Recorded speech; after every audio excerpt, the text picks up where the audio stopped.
ini Es Coklat Impian itu memiliki sekitar lebih dari 40 cabang seluruh Indonesia.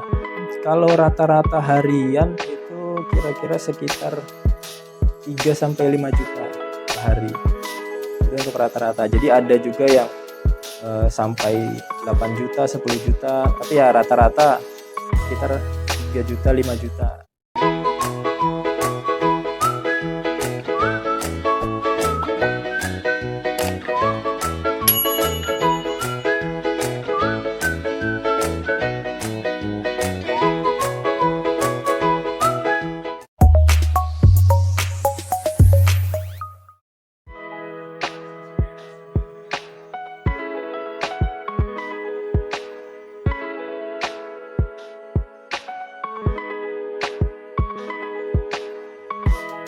Perkenalkan, saya Indra Bustama. Saya di Es Coklat Impian ini sebagai business development atau pengembangan bisnis. Dan kantor Coklat Impian ini beralamat di Jalan Banteng, di Jalan Kaliurang, Jakarta.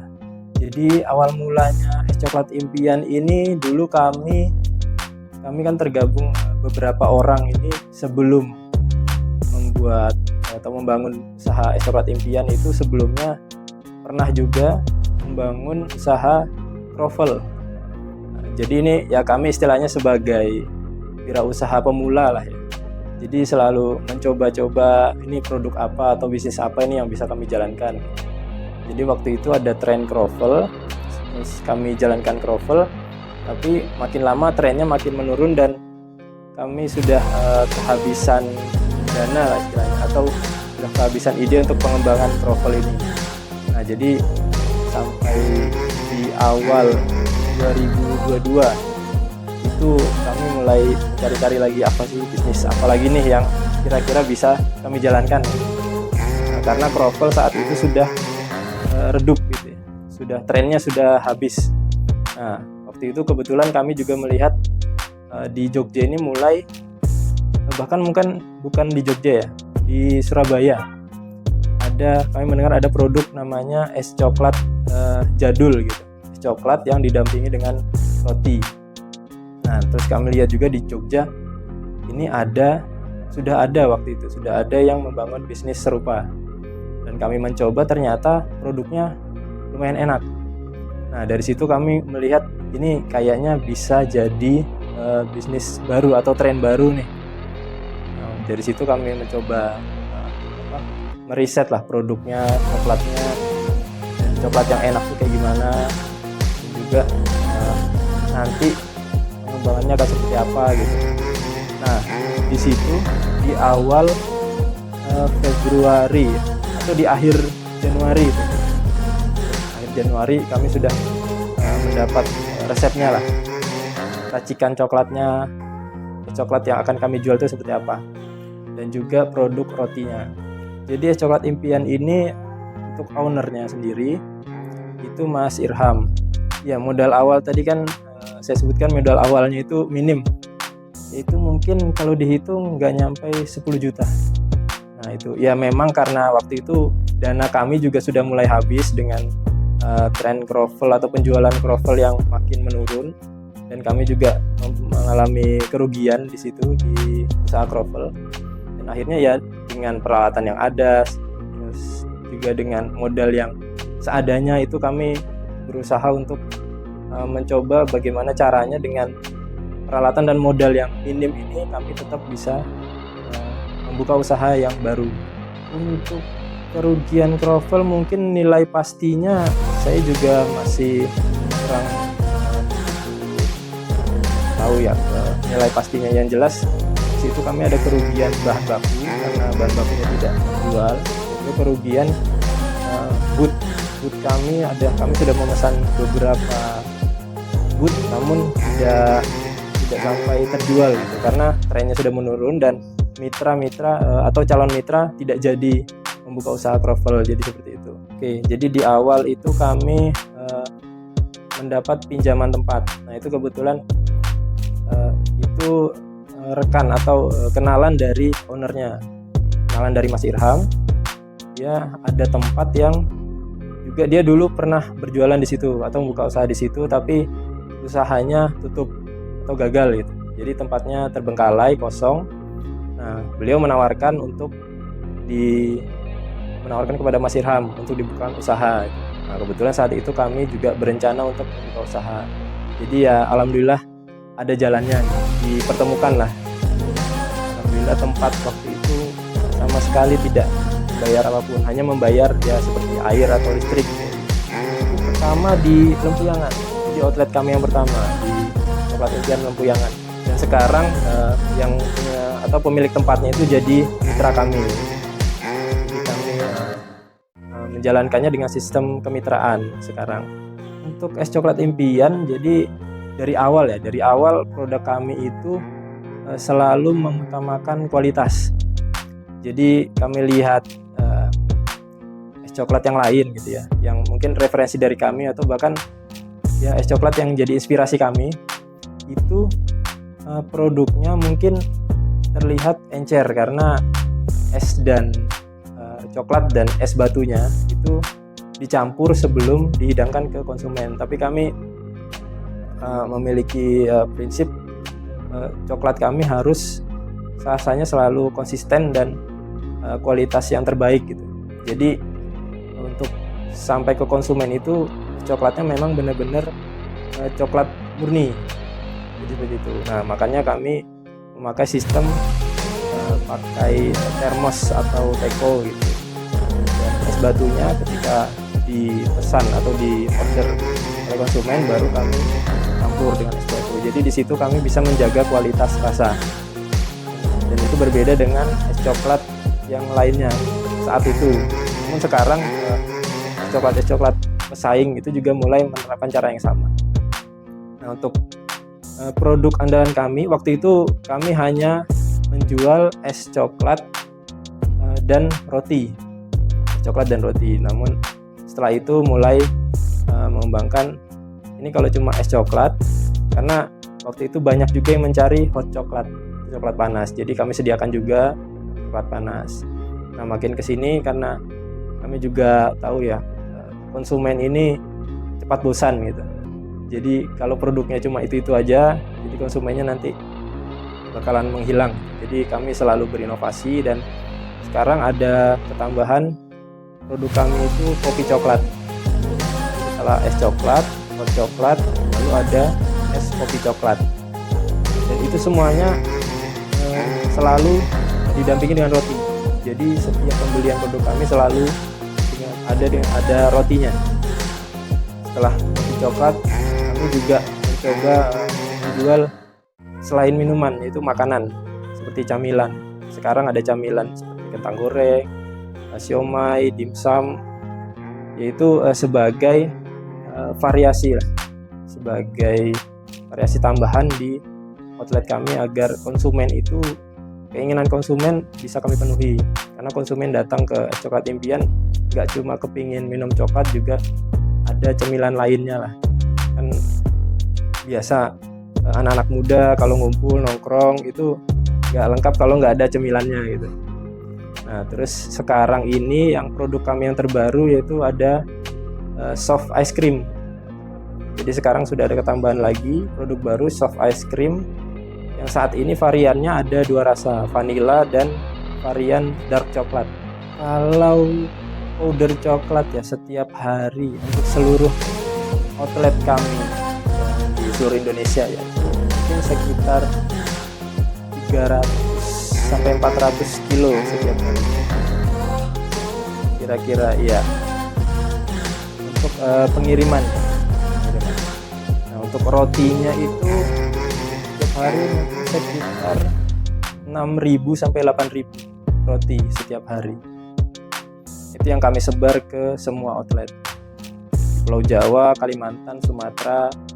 Saat ini Coklat Impian itu memiliki sekitar lebih dari 40 cabang seluruh Indonesia. Tapi untuk yang kami kelola atau istilahnya under management oleh Coklat Impian langsung, itu untuk wilayah DIY. Di daerah Yogyakarta itu keseluruhannya itu di bawah manajemen kami langsung. Namun sisanya seperti di Kalimantan, Sumatera itu di manajemen oleh mitra kami yang ada di sana, masuk yang di Jakarta. Kalau yang di DIY sebenarnya ada juga di Magelang, di Borobudur. Jadi sekitar ada 6 outlet yang langsung kami kelola. Sisanya itu dikelola oleh mitra kami. Kalau rata-rata harian itu kira-kira sekitar 3-5 juta per hari. Itu untuk rata-rata. Jadi ada juga yang sampai 8 juta, 10 juta. Namun ada juga yang kadang-kadang itu sampai 1 juta. Itu juga ada. Namun tapi ya rata-rata sekitar 3 juta, 5 juta. Itu untuk rata-rata keseluruhan.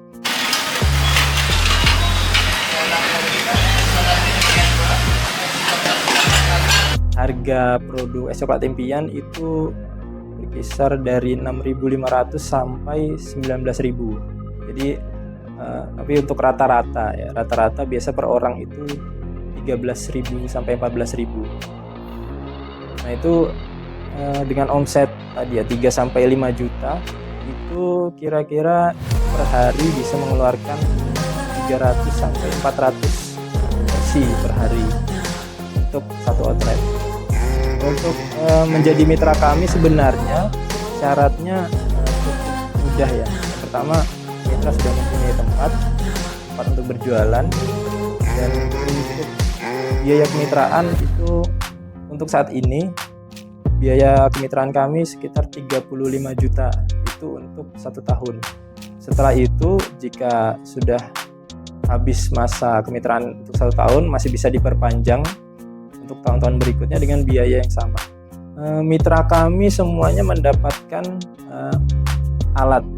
alat-alat untuk usaha dan bahan baku, juga pelatihan atau standar operasional prosedur SOP kami untuk mengoperasikan es coklat impian. Itu semua mitra mendapatkan.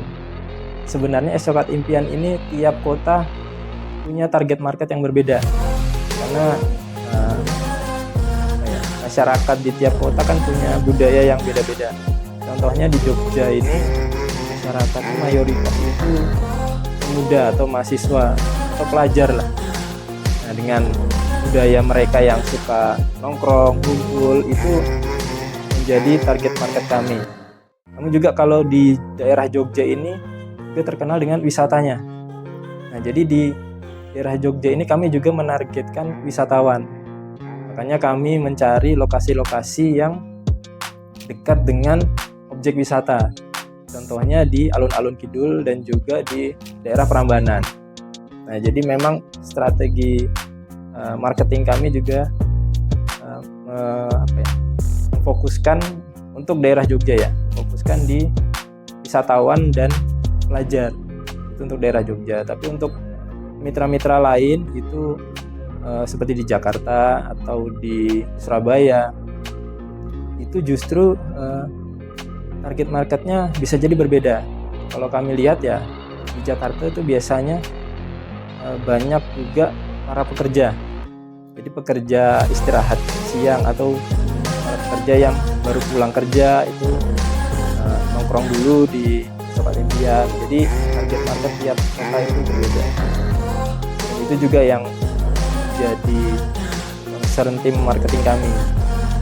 Jadi nggak cuma memasarkan produk kami atau es coklat impian yang ada di Jogja, juga bagaimana caranya agar mitra-mitra kami ini selalu bisa memasarkan produknya gitu, di daerahnya masing-masing.